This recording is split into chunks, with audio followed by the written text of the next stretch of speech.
বছরের শুরুতে web film হিসেবে ঘোষণা করা হলেও শেষ পর্যন্ত ওটিটি প্ল্যাটফর্মের পরিবর্তে বড় পর্দার পূর্ণদৈর্ঘ্য চলচ্চিত্র হিসেবে নির্মিত হতে যাচ্ছে চিত্রনায়িকা অপু বিশ্বাস অভিনীত শিকার।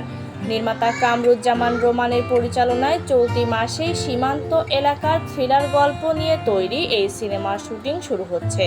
প্রাথমিক পরিকল্পনা অনুযায়ী গত মার্চে শুটিংয়ের কথা থাকলেও প্রি প্রোডাকশনের কাজ শেষ হতে দেরি হওয়ায় সময় কিছুটা পিছিয়েছে বলে নির্মাতা জানিয়েছেন।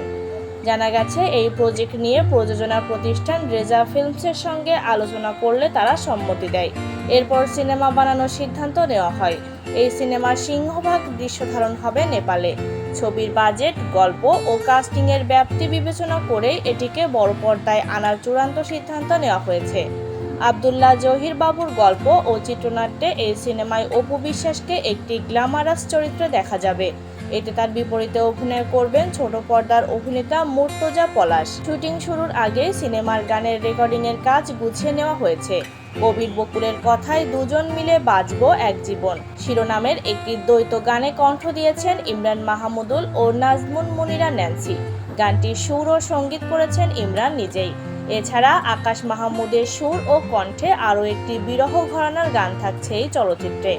আরও জানা গেছে, চলতি মাসের মাঝামাঝি সময়ে ক্যামেরার সামনে দাঁড়াতে পুরো ইউনিটের নেপালের উদ্দেশ্যে ঢাকা ছাড়ার কথা রয়েছে।